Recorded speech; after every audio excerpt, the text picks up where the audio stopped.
Oi, Alan, bem-vindo. Hoje você tá aí. Márcia me disse que vocês iam assistir, eu já fiquei animada. Fiquei muito contente de saber. Vamos só esperar o Fred entrar. Bem-vindo, bem-vindo. Deixa eu avisar o Fred que estamos online.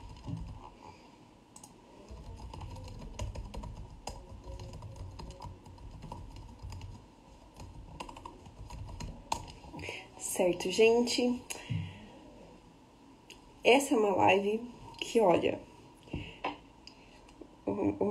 que o mestre não me ouça, mas eu quase... Ah, não, ele já entrou, não dá pra falar mais. Não, mas eu ia dizer que eu quase perdi minha dignidade correndo atrás do mestre pra conseguir essa live. Então eu tô muito contente que ela vá acontecer. Mestre, no cantinho direito aqui embaixo tem uma câmerazinha com mais. Clica ali pra eu aceitar a sua entrada, por favor. Fica mais fácil, funciona melhor. Boa noite, Nivaldo, bem-vindo. Que ela vai acontecer. Com o Nivaldo a gente tem uma live em setembro, né, Nivaldo? Até deixa eu já conferir a data aqui. Vai ter uma livezinha com o Nivaldo. Opa, ver solicitação. Vamos lá.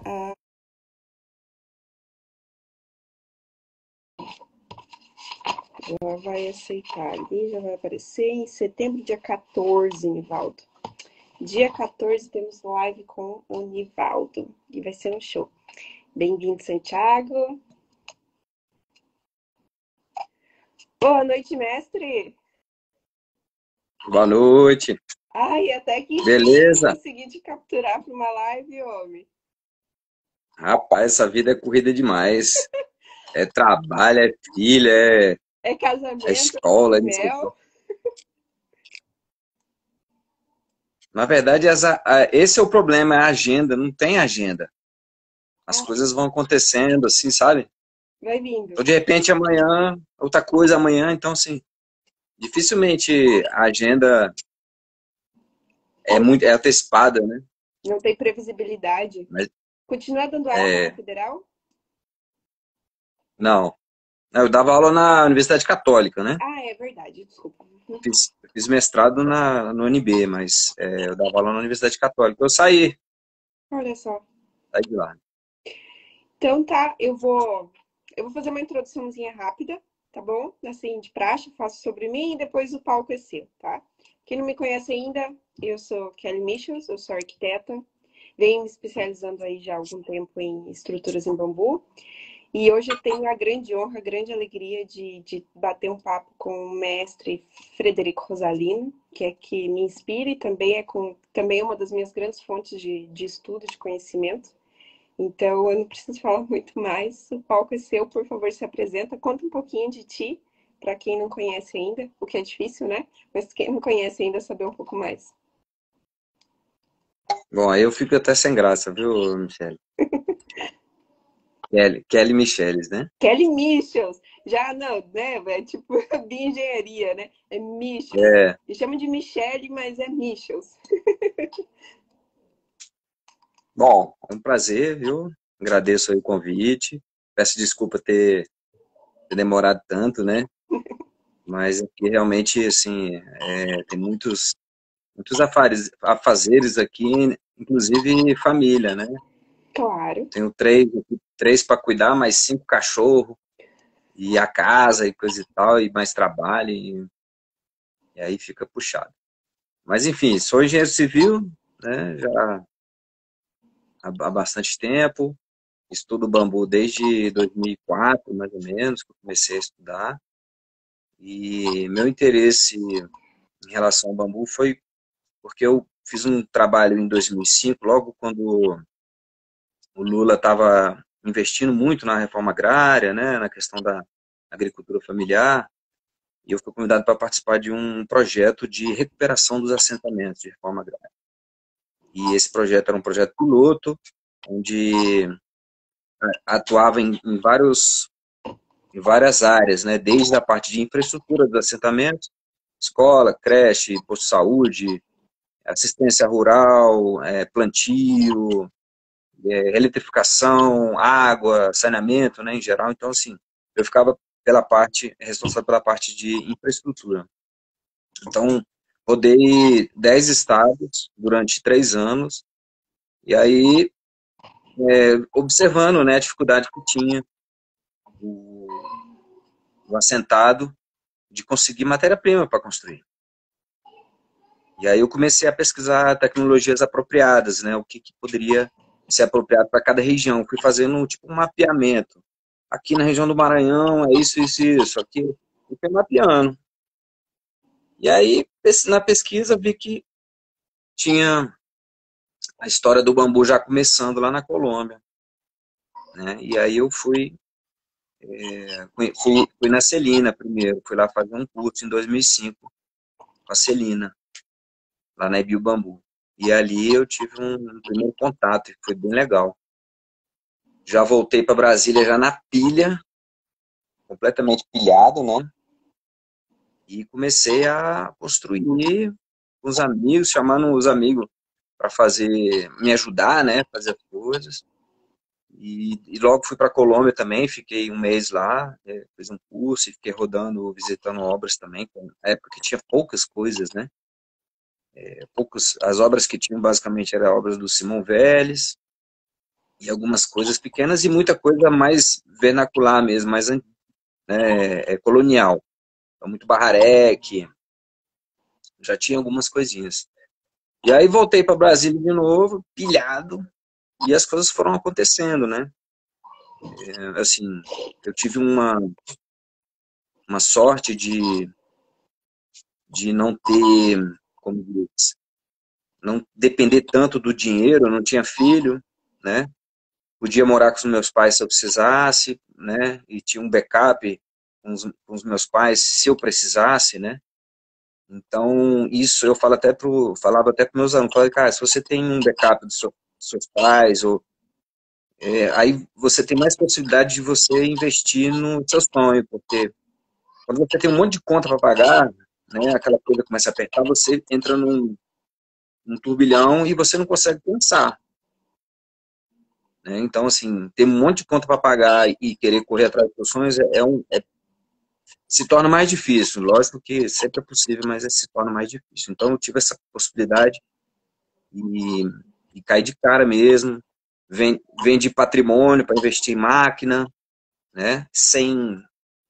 Não tinha essa informação toda que tem, né? Hoje, então, assim, caindo de cara, apanhando bastante, levando muito prejuízo, né? Muito aprendizado. Então, assim, as coisas iam acontecendo.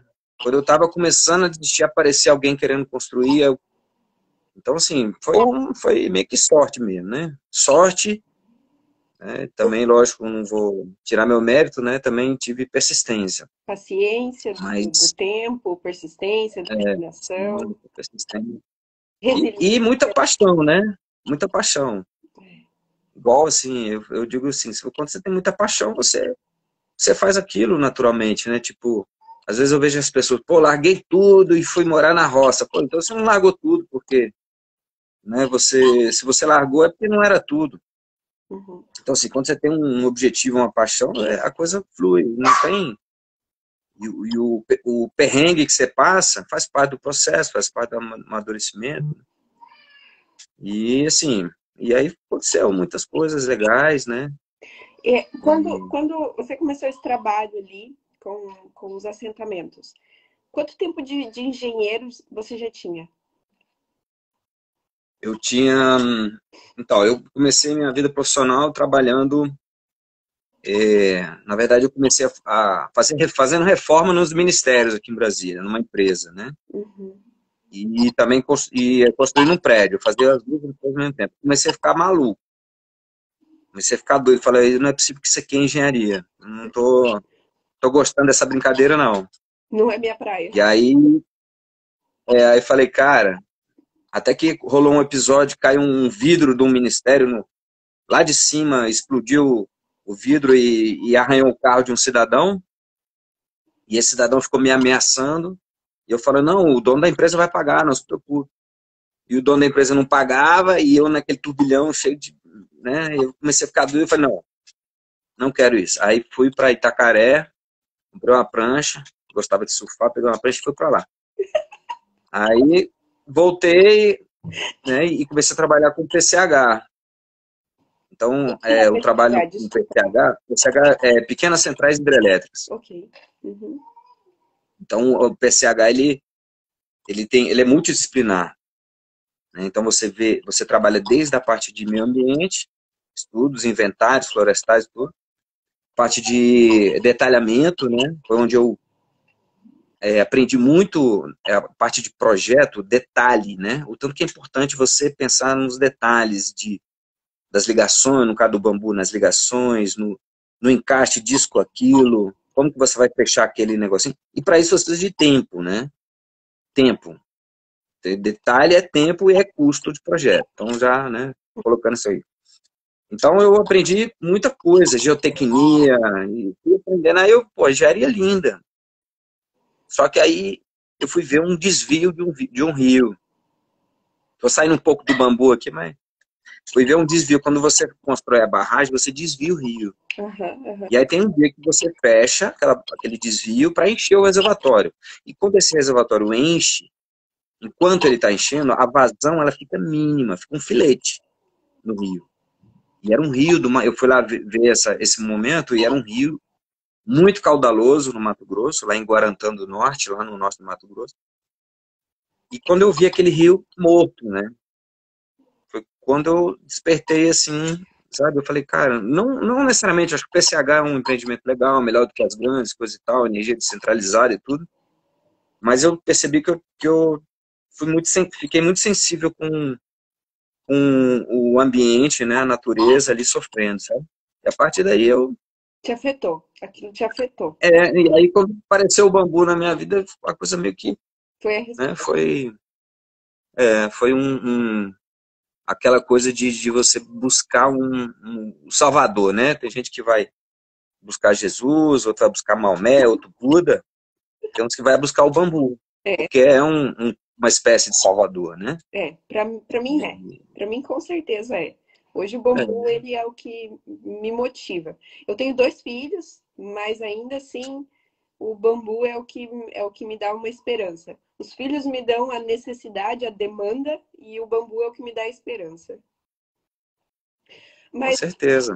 então ok. Então esse foi aí o giro, né? Foi aí a sensibilização e foi nesse momento que veio a resposta do bambu. Mas em que momento você pensou, vou fazer um curso, vou começar a ensinar, vou fazer uma mestrado em cima do bambu, vou para o Vietnã, vou desenvolver isso? Porque isso Uhum. não é natural isso, né? Assim, não é que todo mundo faz isso. Principalmente, hoje em dia, muita gente está fazendo curso. Mas no momento que você fez isso, não existiam cursos online de bambu, por exemplo, né? Eu acho que assim, eu sou meio visionário, sabe? Eu gosto de ficar visualizando as coisas lá na frente, né? Então, quando eu voltei da Colômbia, aí eu construí uma casa, construí um gazebo, construí outro gazebo, aí eu falei, não, cara, vou dar um curso. Fiquei nessa pilha. Aí chamei um arquiteto amigo meu, que já tinha um pouco de experiência também, e em 2007, fizemos um primeiro curso aqui em Brasília. E aí foi um barato, né? Foi divertido, assim. A galera aprende e se diverte, é uma diversão. Eu sempre falo assim no começo do curso, galera, vamos se divertir. Aqui a gente tá para se divertir, né? Lógico, trabalhando sério, né? E aí eu acho que é vocação mesmo, né? Aí a gente foi gostando da curso, fonte de renda também, né? Uhum. Mais tesão do que fonte de renda, porque curso, principalmente curso presencial, a logística ela é tão intensa, né? Tanta coisa que você tem que organizar que no final, às vezes, né, dá certo, assim, Sobrar de alguma ter coisa. mais entrada do que saída, né? E aí entra. Mas, assim, o curso presencial sempre foi mais um momento de confraternizar, de conhecer novas pessoas interessadas, né? e se divertir. Assim, geralmente eu fazia 3 dias. No terceiro dia eu tava morto. Falei, nunca mais quero isso. Não quero, mas não dou conta mais. E aí, daqui a pouco, há um mês, eu já tava programando outro. E é isso, é tipo... É igual evento, né? Então eu trabalhei 10 anos com evento, montando tanto os domos, Uhum. quanto cenografia em geral. Já montei tudo que você imaginar de bambu aí, de painel, de tudo. E assim, o evento é isso, é uma adrenalina, assim, absurda, né? O tempo pouco, o dinheiro pouco, o dinheiro não demora para entrar, porque geralmente era recurso público, aí demorava para entrar e você precisando aí buscar dinheiro em banco, né? Pegava suas economias, aquela coisa, e produção, e não sei o que, não sei o que, acabava o evento. Eu nem ia no evento, nem ia no evento. E aí Que é só tava, isso, né? falei assim, não quero mais. Teve É, teve um galpão que eu fiz, né? Que foi uma voltou para a loucura natureza, dessas né? assim, aí terminei o galpão, ele não fui, né? Aí 3 meses depois, quando ia desmontar o galpão, que ele ficou 3 meses desmontado, eu fui lá para ver o galpão, né? Depois de 3 meses, hein? Aí quando eu cheguei lá, eu olhei, pá, pô, massa pra caramba, aí eu fui assinar o negócio. Aí na hora que eu assinei, o guia olhou para mim assim, Fred Rosalina, é você? Aí me deu um abraço, assim, eu falei, cara, que é isso? Que foi? Não, cara, todo mundo vem aqui para ver a exposição, que era do Bulemax. Aí começa a ver os bambus e sai sem ver a exposição, e começa a perguntar quem fez, não sei o quê. Então, assim, aí eu vi, porra, o impacto, porque era num lugar muito visível. Falei, caramba, bicho, legal. Aí foi os primeiros vídeos ali que começou a rolar, entendeu? Que se sentiu É, motivado e incentivado o suficiente. é, foi bem legal. É isso, é quando você começa a fraquejar, vem uma... Eu, E... eu comentava isso Hum, hoje, que eu tenho feito as lives desde janeiro. O objetivo principal das lives é fazer com que o bambu se transforme num assunto comum, ou seja, que caia na boca do povo, né? Trazer uma linguagem mais simples, fazer com que as pessoas olhem o bambu como o máximo potencial que ele tem, não só como construção, mas enfim. E trazer também a conexão do bambu com outros agentes, né? Como adobe, saneamento ecológico, telhas ecológicas, ou com comida, enfim. Só que chega um ponto que toda quarta-feira e toda semana, você fala assim, ai, eu cansei disso, é 1 hora por semana, toda vez, toda vez. E aí, quando eu penso em desistir, aparece um tema interessante, aparece alguma pessoa mandando mensagem, aparece alguém falando assim, nossa, que legal, qual vai ser o próximo tema? Nossa, eu estou acompanhando, que legal. Então, quando a gente pensa em desistir, vem alguma coisa. Vem alguma coisa que diz, não, calma, tenha um pouquinho mais de paciência que vai chegar o momento, que esse é o caminho. é. Assim, o que eu poderia dizer em relação a isso, assim, que eu acho que é importante, assim, como eu te falei, né, a gente precisa pagar a conta e tudo mais. É a gente ter um foco, né? Então, assim, quando eu comecei, eu fazia de anel a casa. Fazia o que pintasse demanda, eu não dizia não, entendeu? Nem que eu não ganhasse nada, mas eu queria fazer, então eu sei aquela vontade de fazer. E eu passei muito tempo gastando muito dinheiro, queimando calor. Lógico, foi um aprendizado, né? Mas como eu falei, não tinha filho. Então, quando eu comecei a ter filho, comecei a ter que pagar a conta, aí eu falei, não, peraí. Então, agora o foco é outro. Então, eu meio que eliminei os outros caminhos e falei, não, agora é só construção, né? Agora é só parte de... Então, assim, eu vejo assim, o teu perfil, né? Você é arquiteta, mas você é agregadora. Né? Então você é política, você trabalha, você tem um lado político que é muito interessante, entendeu? Então, assim, é isso que eu estou falando para você, senão eu já estou te dando um conselho que nem... Às vezes eu pegava meus alunos e começava a dar uns conselhos para eles, assim, não, por que você não faz assim, não sei o quê. Aí no final do conselho eu falo, ó, esquece tudo que eu falei, siga o teu caminho, faz o que você achar que está certo. Mas é Não, isso, não, não, vai o foco é mandando. importante.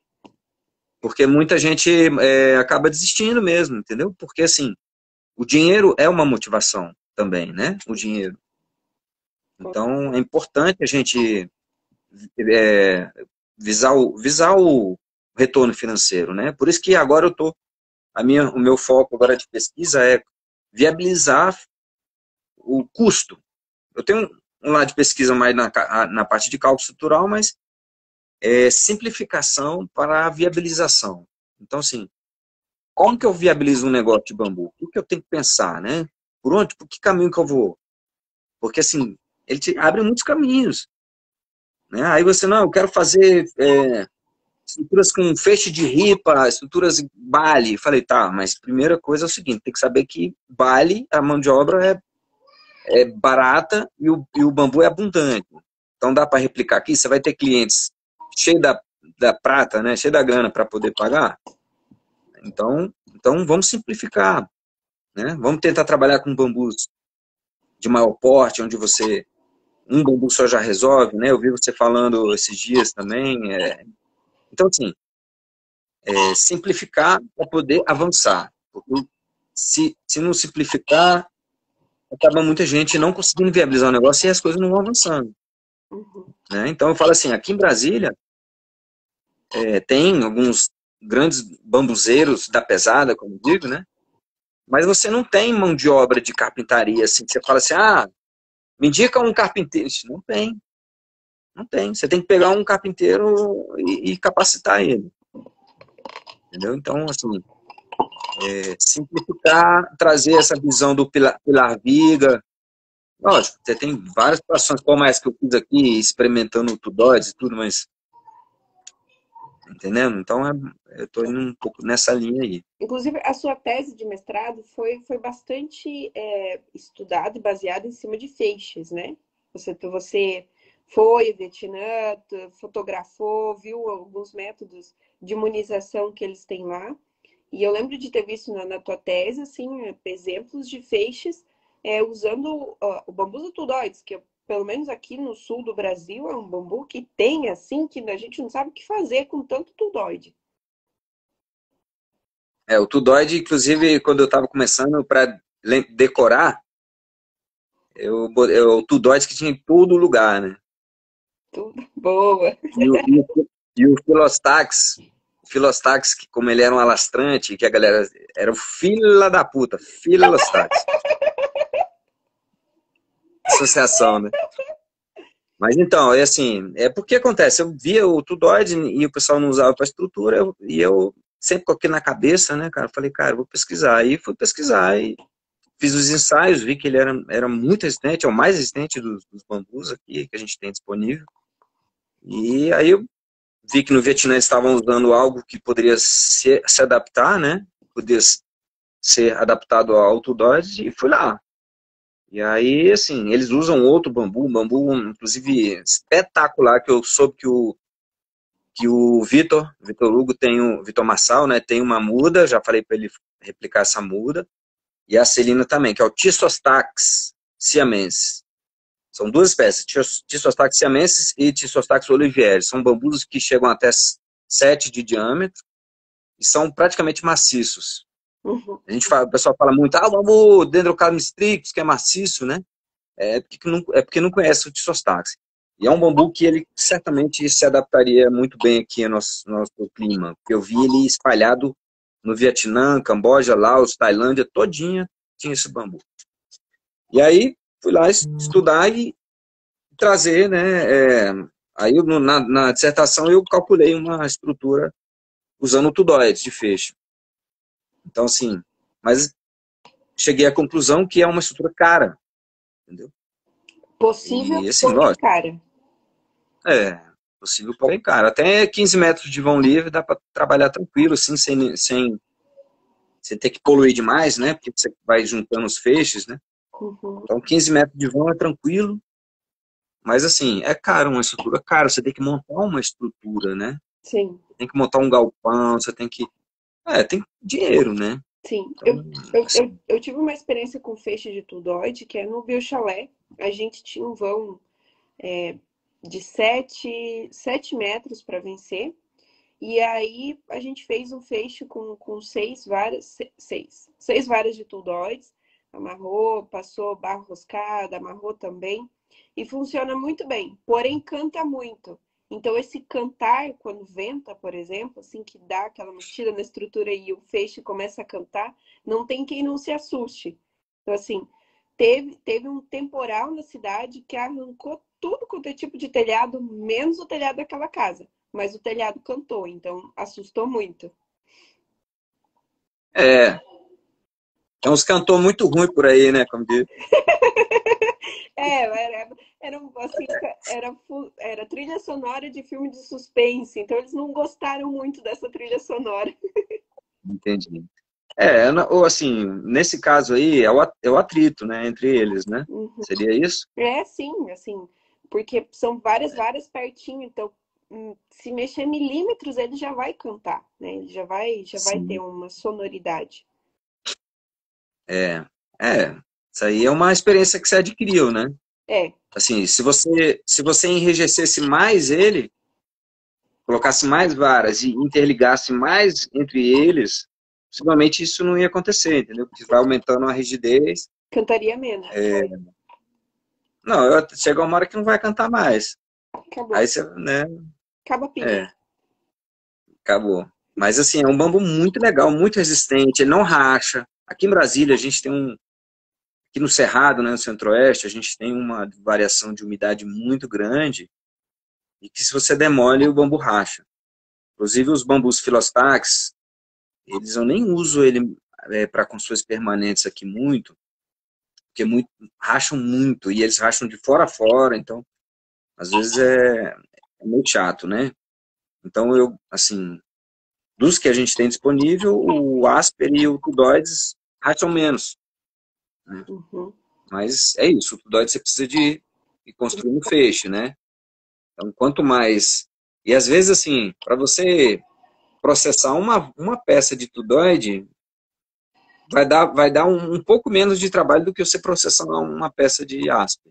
Sim. Estou Uhum. falando processar no sentido de deixar ele bonito, né? O tratamento, não. O tratamento, lógico, é um bambu maior, o aspe vai demandar mais espaço, mais produto.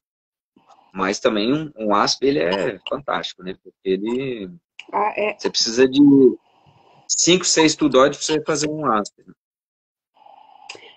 Cumprir a mesma coisa. Deixa eu ver aqui, ó. Perguntaram o seguinte, mestre. Que telha que é essa que tá aí sobre a sua cabeça? Que tipo de telha é essa? Essa é onduline, né? A famosa onduline, a famosa telha ecológica. Feita com tubinho de pasta de dente? Não, essa aqui é aquela de... Ela é feita com papel, né? Papel reciclado com betume. O Ah, processo é aquela uma que é verdinha, ela tem marrom. É uma que o pessoal, quando ela começou a ser produzida, a ser comercializada, ela parece muito com uma telha de fibrocimento, né? uhum. Telha de amianto, aí, fibrocimento. Então a galera nem olhava encarte, nem olhava especificação técnica e colocava ela como se fosse uma telha de fibrocimento, com espaçamentos maiores, um beiral maior. Então as telhas derretiam, porque elas são de betume, né? Com muito sol. Se você não tiver 100% apoiado do Vai jeito dobrando, de dobrando. recomendação, ela vai derretendo. Então, assim, o pessoal criou muita... E uma telha muito quente também. Hum, Mas é uma telha bonita, barata, uhum, e se você conseguir garantir assim, uma casa, né, que você vai fechar, se você botar um forro, uma manta de cobertura, uhum, né, deixar umas saídas de ar, uhum. aí é legal, é boa, é muito legal. Legal. Aqui, deixa eu ver o que o Nivaldo falou. O Nivaldo é um dos seus grandes fãs também, tá? É, Eu também sou fã dele. estive na casa do Vitor Marçal em maio passado. Vi sobre bambus rachados, inclusive as chapas de 5 milímetros. Chapas. Assim, assim. Bom, É chapa de bambu. ok. Bom, racharam. Aqui, áspera aqui no sul morre muitos brotos por conta da geada. Tem um bambu com 7 anos sem pontas. Será que as fibras continuam endurecendo ou será que ele fica com as fibras do ano que morreu a ponta? Pela lógica, deve continuar amadurecendo como, né? O que sobreviveu Ele continua não amadurecendo. morre, não. Depende, né? Depende. Às vezes ele morre. Eu já vi bambu assim, pela metade, vivo. É. Inclusive, na China, no sul da China e no norte do Vietnã, os caras vendem os giganteus, até tem um vídeo no canal, vende os giganteus, eles arrancam o rizoma, né? Que chama da planta mãe. Você faz a muda da planta mãe. Arranca um rizoma e corta. Corta tipo na metade dele. Aí planta. Aí ele rebrota. Aí quando rebrota, ele já rebrota com os brotos já grandes, entendeu? É muito mais rápido. É um E aí clone. é um caminho Scania, assim, de 12 metros, né? Para transportar essas peças gigantescas ali. Mas é todo jeito ali, né? Manejo do aspa. Mestre, teve um barracão que o senhor construiu que era para ser um tipo de telha e usaram outra telha, né? Usaram a palha piaçava, uma coisa assim, e ele rompeu. Como é que foi o enredo daquela história? Qual foi o impacto? Qual foi o tititi que surgiu depois daquilo? Não, na verdade, ali foi assim, a estrutura não estava finalizada, né? Então, assim, um conselho que eu dou nesse sentido é o seguinte: termina a estrutura toda, trave ela todinha, antes de você colocar a telha, né? Porque se vir um vento, os contraventamentos temporários não vão suportar o empuxo que o vento vai causar na cobertura, né? E nesse caso específico, eu já tive alguns sinistros, assim, de temporais, né? Já tive uns 3 ou 4 sinistros de estruturas caindo no meio da construção por conta de vento. Um foi em Foz do Iguaçu, inclusive. É mesmo? Mas voltando lá, deixa eu voltar lá no barraco. Não era um barraco, era uma estrutura que ela tinha 2 metades. Então a gente construiu uma metade e aí faltava a outra metade. Uhum. E aí a gente botou vários contraventamentos temporários e ficamos sem grana para botar a cobertura. Aí uma pessoa que estava lá, que era do grupo nosso, resolveu botar a palha. Chegou lá, botou a palha, sem ter terminado a estrutura. Aí veio um temporal muito forte e é uma palha muito grossa que acumula muita água, a estrutura não aguentou, caiu. Em Foz do Iguaçu, era um domo de 30 metros, de pro Guinness, inclusive, e no meio da montagem teve um temporal que também, mesma coisa, destelhou vários galpões na cidade, e no meio, a gente estava montando ali, no meio tinha botado a lona já, era gigante. Assim, não sei se você já viu um domo de 20 metros, que é o maior que a gente tinha. O Não, de não. 30 parece o dobro, é um negócio assim absurdo. Você olha, 1.000 pessoas dentro, né? É uma coisa gigantesca. E aí, quando eu olhei para trás, eu sabia que o tempo estava meio ruim, né? Que estava assim, corria risco. Mas como eu nunca tinha passado por nenhum sinistro desse, e eu tinha o cliente lá na minha espinha, né? Tem que montar, tem Vai. que montar.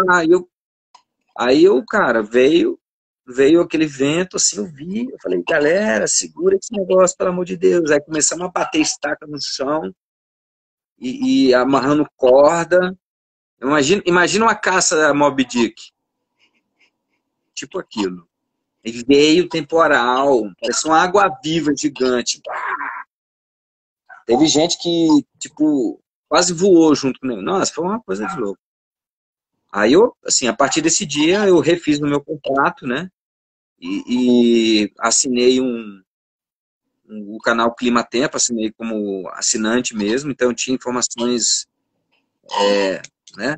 Tempo, cada minuto, hora que eu marcava lá o que eu precisava, como estava o tempo. No contrato eu coloquei que eu só podia, que se tivesse um evento nesse sinistro, eu não ia montar, entendeu? Uhum.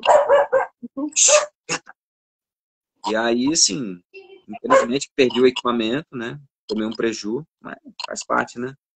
Ah, perdeu o equipamento, perdeu Aprender, a né? obra, ficou todo estresse, porque vocês não voltaram a Não, querer. Parou ali, assim, não foi bem. fizeram, ficou naquilo. Na verdade, aí eu falei, não monto mais. Não, na verdade, cara, é uma história muito interessante. Aí a pressão a pressão na minha espinha, né, para poder montar. E aí, meus funcionários, eu levei funcionários de Brasília. Essa história eu nunca contei para ninguém. Essa é a primeira vez que eu estou contando assim para alguém, viu? Segredo. E aí, meus funcionários, 10 pessoas, levei de van para lá para montar. 10 pessoas, cara, super desmotivados. Eu olhava para casa deles, a vontade de chorar, todo mundo, né? Que tinham trabalhado desde a fabricação, viajada, que é todo mundo montando, ia entrar pro Guinness e não sei o que, não sei o que. De repente, aquele negócio no chão. E eu, com um cliente na espinha, você tem que montar. Eu, caraca, velho, o que eu vou fazer agora, né? Pelo amor de Deus. Como é que eu vou motivar essa galera? Eu falei, galera, vamos fazer o seguinte, vamos todo mundo tomar cerveja. Aí levei pro boteco, taca cerveja na galera, taca cerveja, e tentando convencer, e de a gente tinha que refabricar algumas peças lá mesmo, né? Então eu ia comprar ferramentas, fabricar, e não sei o quê. Aí a galera não conseguia motivar, assim, aí até que eu falei assim, meu irmão, o negócio é o seguinte, tem uma mesa de sinuca lá no hotel, e eu vou, se eu ganhar dos 10 na sinuca, amanhã, às 5 horas da manhã, a gente tá montando essa tenda de novo. Aí a galera ficou rindo, beleza, beleza. Eu ganhei dos 10. No dia seguinte, Tô formada em a gente engenharia e montou. sinuca. Montamos. Só que quando a gente estava começando a montar, o tempo fechou de novo, aí eu desmontei e falei, não. Aí não montei mais. Aí a gente teve que contratar, pagamos tendas de metal e montamos as 20, tinha 3 20, né? É porque a 30 é gigantesca, um negócio assim muito absurdo, cara. Foi ousado demais, né? Ah, E aprendizado, né? mas agora eu tô em Foz, a gente podia tentar de novo, né? Cara, aí eu reprojetei ela Uhum. e ela tá no papel. Bora. Eu reprojetei, entendeu? Porque assim, o que acontece? Ela tem 30 metros, então, teoricamente, ela tem 15 metros de... Se ela for, né, uma esfera, ela tem 15 metros de altura. Uhum. 30 metros de vão, 15 metros de altura. Aí eu redimensionei, recalculei, fiz ensaios, porque a gente pegou um trabalho para a Copa do Mundo, para fazer um mega parque de bambu para a Copa do Mundo. E aí eu reprojetei, começamos a construir, fabriquei lona, que a lona da outra já não funcionava, né? Aí fabriquei lona, já quase indo para montar e teve um problema de corrupção lá e cancelaram o evento. Ah. Então eu nunca montei ela. Então, vai surgir. Você vê que o interessante também tu já tinha os contatos, né? Mas eu percebo que, às vezes, na minha vida acontecem certos encontros de uma maneira completamente espontânea. Quando eu vejo eu tô cara a cara com o secretário de alguma coisa. E falo assim, peraí, toma o cartão. Eu trabalho com isso, toma o cartão. Então, é assim, quando a gente tem um comprometimento ou quando a gente está no nosso caminho, assim, algumas portas se abrem de uma maneira meio estranha, né? Assim, uau, como é que isso aconteceu, né? Vocês já usaram lona, alguma sob medida? Assim, as lonas são fabricadas especificamente para cada domo, né? Estão perguntando aqui. Sim, sim, sim, sim. São fabricadas. Inclusive, assim, quando eu fui fabricar a primeira lona, aqui em Brasília ninguém conseguia. Eu fui para São Paulo, consegui um japonês lá que era engenheiro e conhecia muito de lona. Aí fiquei lá um tempo, desenvolvi com ele, entendeu? Foi um trabalho lascado. Mas assim, é porque era muito complexo, né? Uma lona de 250 quilos de lona. Isso a Dome 20, a 20, né? A de 30 era 400 quilos. Nossa, é quase. Quer ver? Mais 5, mais 5, mais 10. Eram 16 pedaços de lona. De tão grande que era. Cada pedaço pesava, assim, em média, 200 quilos. E que É um negócio absurdo. que espécie de bambu vocês usavam para esse domo? A gente usava o bambuzoides, Philostax bambuzoides, que é um bambu que se adaptou muito bem aqui. É o conhecido como Madak. Né? Ah, tá, ok. Se adaptou muito bem aqui em Brasília. Um bambu muito bonito. Ele não é O moçô, ele tem uma alimentação de altitude. Uhum, uhum. E o moçô, ele tem um problema que muitas varas são meio ovais. Então, isso Sim. dificultava muito. Para mim, o melhor bambu que tem, assim, em termos de mais reto, mais bonito, mais incrível, é o bambuzoides. Pilostax bambuzoides. Madak. Bom saber. Muito, muito bonito. Vamos saber. Então, aí, quando a gente fizer uma coletânea de melhores espécies para construção, já vamos colocar o Madak ali entre os principais para o Brasil. O Madak, na verdade, ele é muito bom para, assim, decoração, né? Para painéis, para ripa, para móveis. Eu utilizava ele porque ele era um bambu muito reto, muito homogêneo, muito resistente e muito abundante. E muito bonito. Era muito, muito, Era o muito combo. tudo, né? Era o combo. Essa lona que vocês usavam era de que material? Quantas micras? Como é que era a composição? Então, na verdade, dependendo do tamanho da estrutura, mudava o tipo de lona, né? A textura da lona. Às vezes tinha lona que era opaca, você não via o sol, né? Você fechava para fazer cinema, a gente fazia cinema, né? Tipo, projeção mapeada, então uma lona totalmente opaca, né? Opaca, não chama? Que não passa luz, né? Esqueci o nome. Aí tinha translúcida, branca, tinha transparente, um monte. Todas são lonas de PVC, né? São Ok. membranas PVC. Ó, tem umas O, perguntinhas aqui. o... Bambus eteres, o senhor conhece? Hã? Bambus eteres, é uma pergunta aqui. Bambus eteres. O nome Bambusa teles. Não, Não, esse ok. não. O Madak racha igual ao Hatiku? Racha. Racha, mas assim, por isso que eu falo, para decoração ele é muito bom, para interno, né? Onde você não tem uma variação de umidade. Porque o problema é o sol, né? É o sol. O problema é o calor. Bill, sobre acabamentos, né?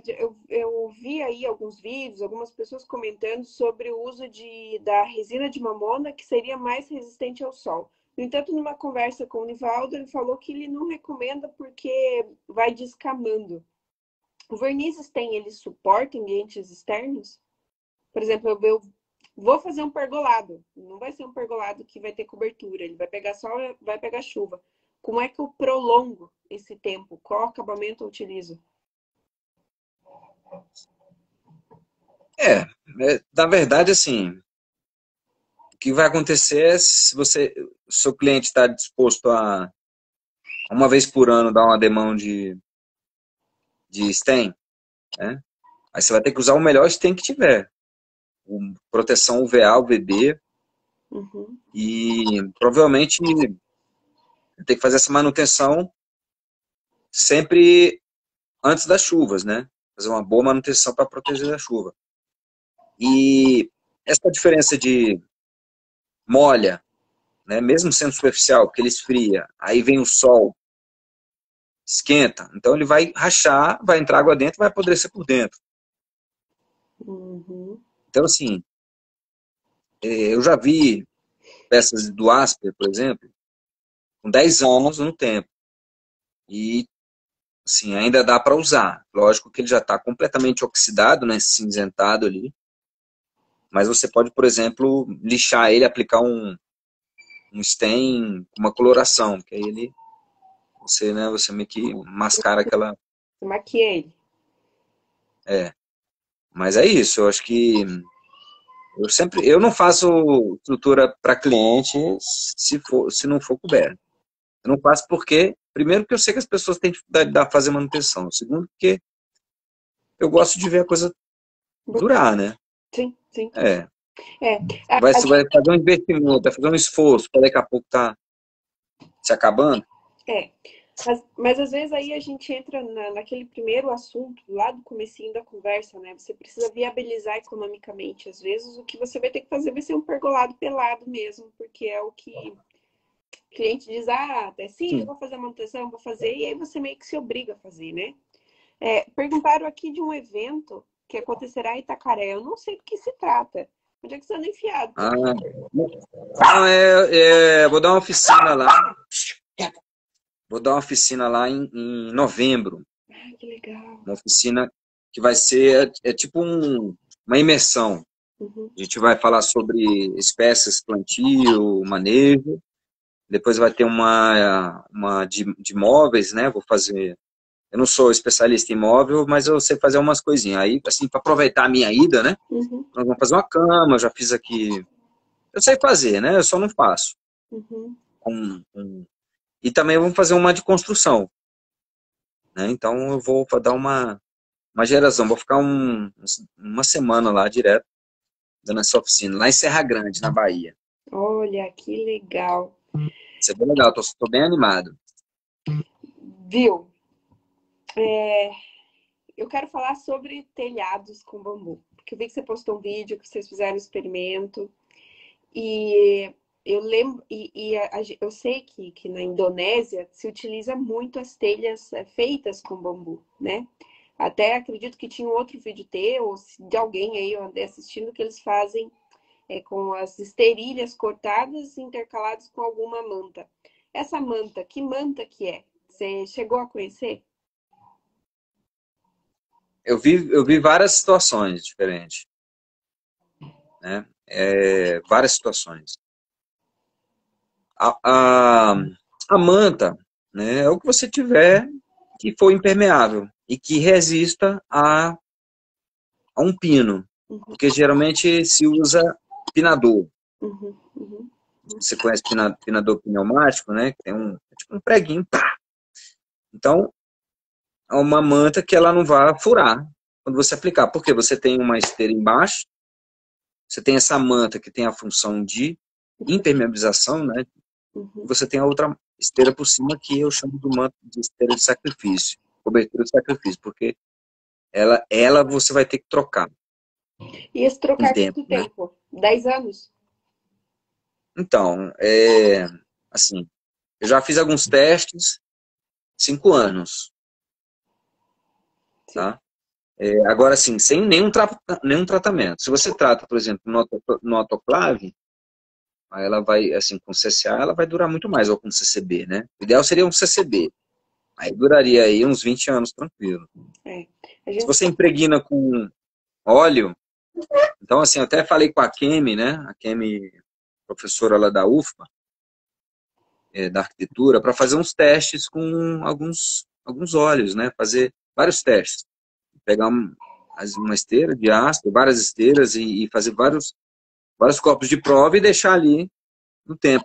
legal. Ou se tiver condições de câmera de aceleração, né, para acelerar simula o ambiente externo e acelera. Pode fazer também. Então é isso. Assim, o que a gente vê é o seguinte: são situações em que são recentes, Uhum. entendeu? Não Um, tem uma um, resposta da longevidade disso. não tem ainda uma resposta ainda. Mas pela minha observação, se você não fizer o tratamento da esteira, ou mesmo se for ácido bórico e bósico, que são produto lixiviável, né? Com a chuva ele vai lavando. Então eu digo aí de 5, de 6 anos. Depende da inclinação, Uhum, uhum. né? É igual palha. Quanto maior a inclinação, mais ela vai durar. Escorre. Mas isso é porque o bambu apodrece? É isso que acontece? Sim, pode. Eu tenho um vídeo que eu mostro o momento que eu tirei essas esteiras. Eu fiz um pergolado sem cobertura. Se botar lá no canal, tá lá, pergolado, sem cobertura funciona? Uhum. Aí justamente eu tô demolindo ele, depois de 5 anos. Aí dá para perceber, entendeu? Assim, que a esteira já tá podre, né? Que algumas peças com paredes mais finas também já estavam alto grau de podridão. Então, assim, o bambu é maravilhoso, né? Mas ele tem várias limitações que, assim, pelo menos essa do apodrecimento, eu não considero uma limitação, eu considero uma inteligência, né? Porque ele se autoalimenta. Então, na natureza, ele morre, né? As folhas caem, ele vai se autoalimentando, ele não precisa de adubo, não precisa, ele se alimenta ali dele mesmo, dos fungos, né? É. Te- Dos nutrientes que estão ali. Isso até é uma reflexão que a Green School, a Bambu Bali, uma coisa assim, uma escola de bambu, eles trouxeram dizendo o seguinte, por que é que a gente quer que a arquitetura dure tanto? O que faz a gente ser tão prepotente em acreditar que os nossos netos vão gostar do mesmo estilo arquitetônico e do mesmo jeito de viver que a gente? Por que então durar tanto? Será que a gente não deveria repensar um pouco mais sobre isso e construções que vão se reinventando, né? Bom, essa é uma reflexão interessante, porque a grande questão é o recurso que você tem para você levantar uma edificação, né? Então, você vai fazer uma casa, mesmo sendo de material natural, terra, bambu, o que for, ainda assim é uma casa cara. A não ser que você mesmo tenha o bambu e tenha a terra e você mesmo vai fazer. Aí o custo vai ser muito baixo, mas se você vai contratar alguém e tudo mais, que a maioria das pessoas fazem isso, né? Você tem um investimento ali, né? Então você quer que dure pelo menos assim, uns 30 anos. A A gente tua viu, vida útil ali que tem que durar aquilo, né? é, e, assim, olha que legal, né? Vamos dizer assim, se você faz uma casa que dure uns 30 anos e que ela, no final desses 30 anos, ela possa ser reciclada ou descartada, simplesmente descartada na natureza, que não vai fazer nenhum, né? Uhum. Isso é maravilhoso, né? E aí você pode ter uma nova construção, uma nova arquitetura, ou, sei lá, até seus filhos. Porque assim, muitas vezes a pessoa herda uma casa muito antiga e demole, cara. Demole para construir outra. Isso aí é comum. Casa com 30 anos já foi completamente já Modificada. modificada, alterada, É. né? Então, As maneiras de viver é uma modificam. discussão legal. É uma discussão bem legal isso aí. A nossa relação com o meio onde a gente habita modifica muito, né?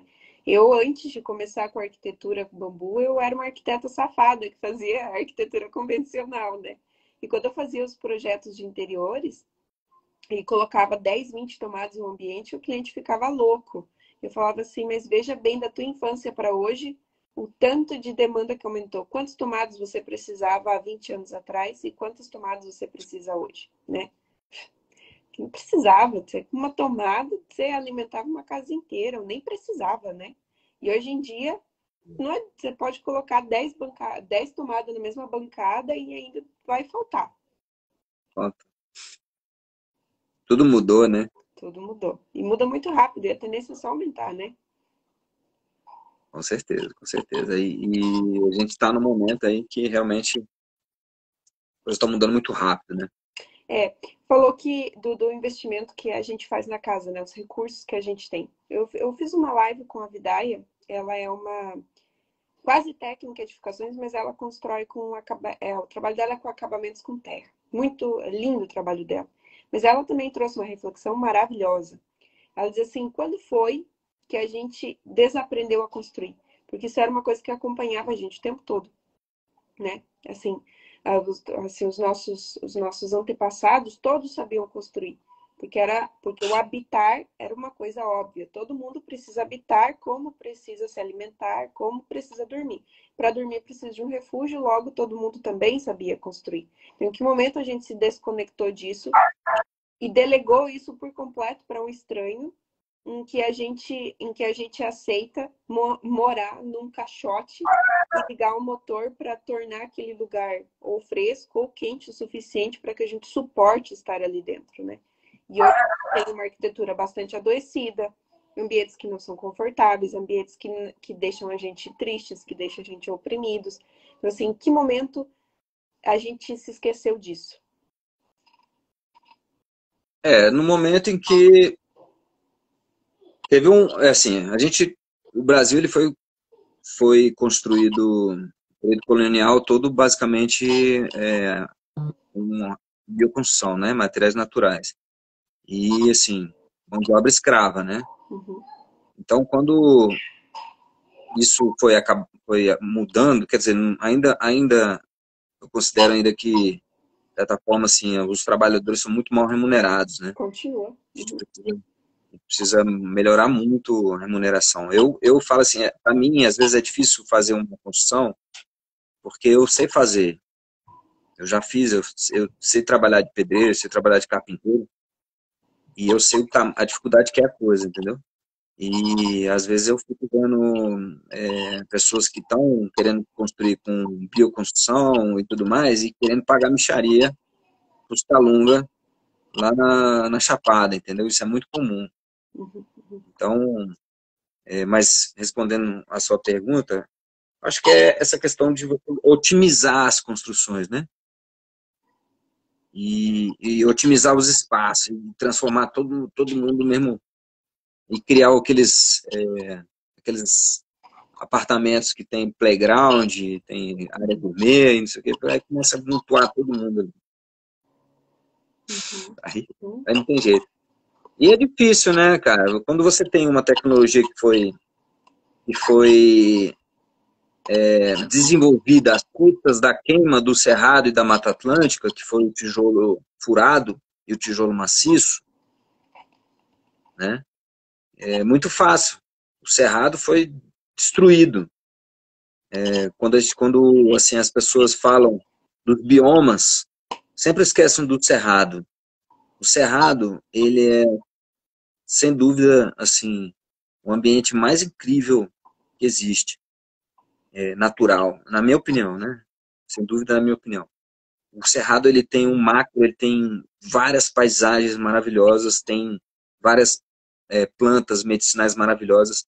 Ele tem um macro da beleza, ele tem um micro, ele é o berço das aves. E foi grande parte destruído para queimar bambu, queimar tijolo, né? Tijolo furado, tijolo macio. E essa cultura do tijolo, da alvenaria de tijolo, foi construída nessa. Eu nunca estudei sobre isso, não, são viagens da minha cabeça, tá? Então eu tô falando aqui, mas. Viagens de um bambuzeiro. Viagem de um bambuzeiro. Mas é isso. Construir com bambu é maravilhoso. Morar em casa de bambu, nem se fala. Não Uma ainda não experiência realizei esse sonho. Vou fantástica. realizar. Vou morar numa casa de É, bambu ainda.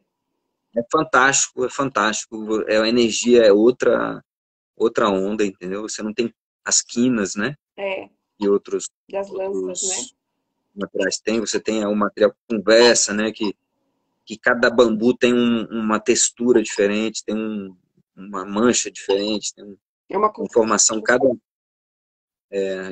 Quando eu sinto que os bambus são os meus ossos. Quando eu construo, eu olho para eles e eu vejo uma parte de mim, sabe? Eu vou na casa de um cliente, às vezes visitar, eu olho aqueles bambus, parece que eu estou olhando para mim mesmo. Que lindo. Então, essa viagem é uma viagem. Mestre, já está completando a nossa 1 hora de conversa. Eu queria agradecer ter reservado esse tempinho. Enfim, dizer que me sinto muito honrada e me sinto muito inspirada pelo seu trabalho. Então, agradecer pela sua trajetória, né? Porque se hoje eu me sinto inspirada a seguir trabalhando e me sinto motivada para isso, é pelo caminho que foi traçado e percorrido antes de mim. E o senhor, você, enfim, fez muito disso e tornou todo esse conhecimento muito prático, muito acessível. Então, eu só tenho a agradecer. Saiba que o meu pagamento energético tá sendo enviado constantemente, tá? E para a gente finalizar, eu nunca fiz isso, eu vou fazer isso agora, vamos ver como é que a gente se sai. Por favor, deixa aí um conselho, uma frase, alguma coisa para gente encerrar essa nossa conversa e levar para a cama antes de dormir, pensar nisso. Um conselho, uma frase? Qualquer coisa. Tá, não, eu acho que eu queria falar uma coisa assim. Eu acho que a gente está num momento aí que a gente tem que preservar, né? Preservar os nossos biomas, cuidar dos nossos povos indígenas, cuidar dos nossos quilombolas, ribeirinhas, das comunidades tradicionais. Eu acho que a gente tem que pregar o amor e a gente tem que tirar o Bolsonaro. Essa é a única coisa que eu quero esse ano. Maravilha. Vamos lá, vamos Tá conseguir. bom? Mestre, obrigada. Uma boa noite, um bom descanso. Obrigado a você, viu? Obrigada a Parabéns pelo você. seu trabalho. Continue aí, viu? Tá muito massa. Obrigada, muito obrigada. Beijo grande. E muito Falou. obrigada a quem esteve aqui acompanhando a gente também, viu? Beijo verde. Tchau.